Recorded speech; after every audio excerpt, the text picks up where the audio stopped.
Қайырлы күн достар. Бүгін сіздермен сырды қажет етпейтін пицца дайындайтын боламыз. Үй жағдайында оңай әрі тез дайындалады. Міндетті түрде менің каналыма тіркеліп, подписаться батырмасын басып, лайк, коммент қалдыруды ұмытпаңыздар. Сіздермен Әйгерім Шынтемірқызы. Сіздерге ең пайдалы әрі оңай рецепттерді ұсынамын. Өте жұмсақ, әрі өте дәмді, табиғи, таза, өнімді пицца дайындаймыз. Ең бірінші бізге жылы су керек. Тұз, дрож және қопсытқыш, кішкене ғана сары май және ұн. Ең бірінші суды ыдысымызға құйып аламыз. Оның үстіне сары майды саламыз. Одан кейін барлық біздің қопсытатын қопсытқыштарды саламыз. Яғни тұз, дрож және қопсытқыш разрыхителді. Барлығын венчикпен міндетті түрде тұз ерігенше жақсылап араластырып аламыз. Сары май міндетті түрде бөлме температурасындағы болу керек. Үстінен ситадан, яғни елгезектен өткізілген ұнды бөліп саламыз. Бастапқыда оны венчикпен араластырамыз, яғни біздің ұнымыз қоюланғанша оны венчикпен араластырып тұрамыз. Мен бұл дайындаған тестамнан екі пицца дайын болады. 2 немесе 3 пиццаны дайындауымызға болады. Яғни ол табамыздың көлеміне байланысты. Міндетті түрде жұмсақ қамыр дайындалуы тиіс. Ал енді ұнымызды қолымызбен былғап, жұмсақ қамыр илейміз. Егер де сіздерде сары май болмаса, онда оның орнына пісте май құйсаңыздар да болады.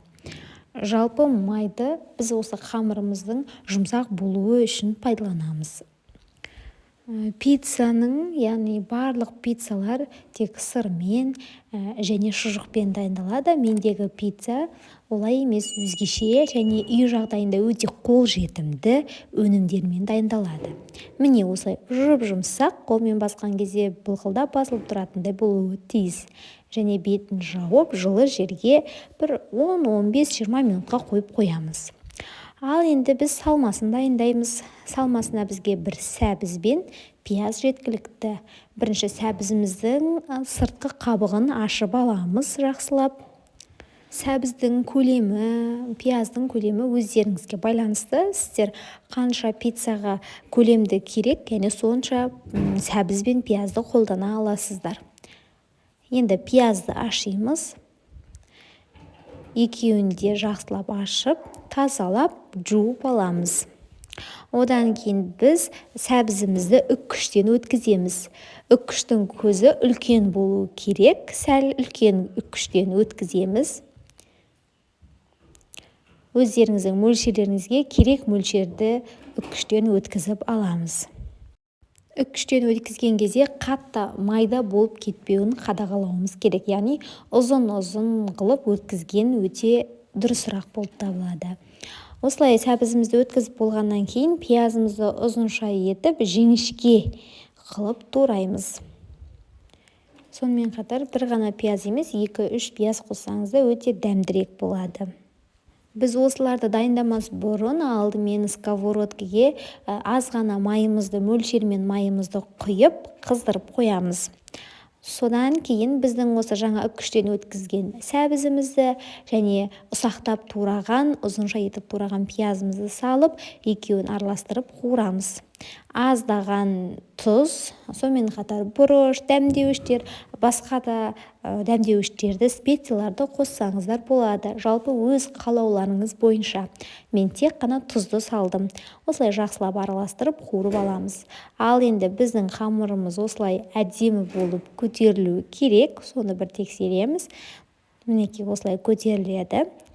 Содан кейін біз табамызды және суымызды дайындаймыз. Табамызды жақсылап бірінші астыңғы бетін майлап аламыз. Міндетті түрде майлаңыздар, бірақ кейбір табаларда мүмкін жабыспауы мүмкін. Ал мендегі табаны міндетті түрде майлауым керек. Ал енді біз тестамызды 2 бөлікке бөлеміз. осылай. Содан кейін біз оны табаның көлемімен тең етіп дөңгелек форма шығарамыз. Жалпы пиццаның формасын өздеріңіздің табаларыңыздың ыңғайларына қарай үлкейте берсеңіздер, болмаса кішкене таба болса кішкентай формада жасауларыңызға болады. Жалпы ол өз қалауларыңыз, өз икемдеріңізге қарай. Мен осы табаны, яғни өзіміздің үлкен табаны пайдаландым және дөңгелек форманы жасап шығардым. Осылай дөңгелек форманы біз жасап болғаннан кейін сәл уақытқа кішкене бетін жауып қойсаңыздар болады, яғни біздің тестамыз сәл көтерілгенше. Ал мен оны күтпедім, бірден бетіне майонез құйдым. Майонез болмаса да болады, және кетчуп құйдым. Кетчуптың орнына сіздер томат пастасын, яғни күнделікті біздің тамаққа қосатын томат пастасын қолдансаңыздар да болады. Және біздің жаңағы қуырған сәбіз бен пиязымызды бетіне саламыз. Бәрін жақсылап бетіне түгел жауып орналастырамыз. Ал осыны жасап жатқан кезде біз міндетті түрде пешімізді 220 градуста 60 минутқа қойып пісіріп аламыз. Міндетті түрде ұзақ ұстамаймыз. Пиццаны үнемі қадағалап, бақылап отырамыз. Сәл піскеннен кейін, яғни беті қызарғаннан кейін пиццамызды аламыз.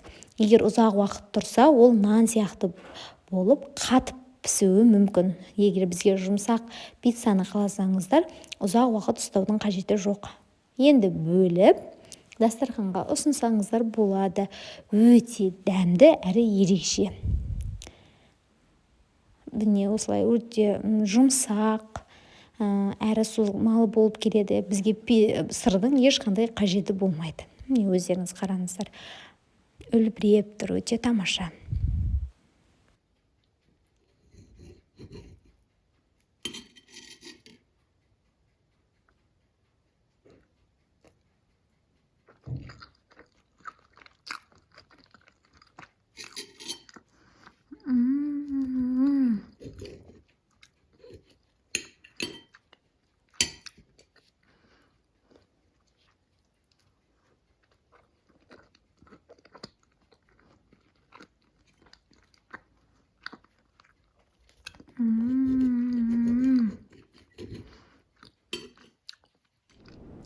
Енді айта алмаймын, енді прям дәмі деген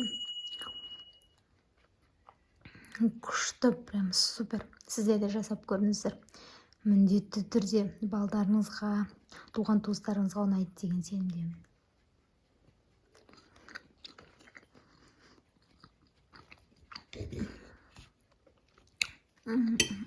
Прям күшті шыққан енді.